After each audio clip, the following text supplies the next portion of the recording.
मित्रांनो, आज आपण जात आहोत आंध्र प्रदेशमधील पिठापूर या ठिकाणी असलेल्या श्री गोपाळ बाबा आश्रममध्ये। 35 वर्षापूर्वी आंध्र प्रदेशातील विशाखापट्टणम रेल्वे स्टेशनवर सद्गुरू श्री गोपाळ बाबा पहिल्यांदाच अवतरले।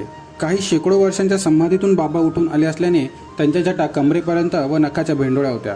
बाबा दिगंबर अवस्थेत होते।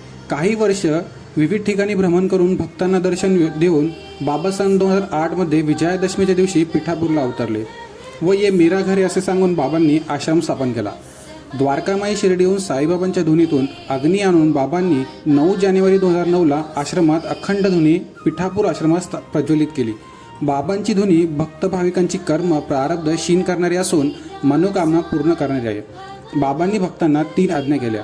आश्रमात नित्य अन्नदान, विनामूल्य शाळा आणि वस्त्रदान व गोशाळा सुरू केली। बाबा हे दत्तात्रेयांच्या श्री साईनाथ, श्री गजानन महाराज, श्री स्वामी समर्थ, श्री माणिक प्रभू परंपरेतील सद्गुरू आहेत। देश विदेशातील भक्तजनांना स्वप्नात दृष्टांत देऊन पिठापुरात बोलवून शरणार्थी भक्तांसोबत अनंत लीला करून दर्शनास येणाऱ्या भक्तजनांचा उद्धार करून कार्तिक वद्य भानु सप्तमी दिनांक 20/11/2016 रोजी देह सोडून समाधीस्थ झाले। बाबांच्या आदेशानुसार बाबांना आश्रमात ज्या जागी बाबा राहिले तेथे समाधी देण्यात आली। समाधीमधून बाबांचे विश्वकुंडलिनी जागृतीचे काम अखंड सुरू असून भक्तजनांचे रक्षणाचे कार्य बाबा समाधीतून अनंतपटीने संचलित करत आहेत। महाराज वापरत असलेल्या सर्व वस्तूंचा येथे संग्रह करण्यात आलेला आहे। येणाऱ्या भक्तांच्या दर्शनासाठी येथे ठेवण्यात आलेले आहे।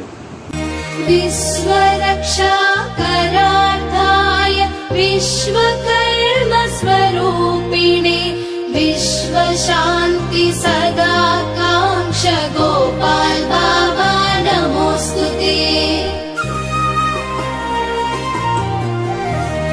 वैश्वानर स्वरूपाय वैश्वदेवार्चन प्रिये विश्ववेदा सदा तुष्टा गोपाल बाबा नमोस्तुते। सर्वयज्ञ स्वरूपाय यज्ञशाल विहारिणे पंचयज्ञ सदाचार्य गोपाल बाबा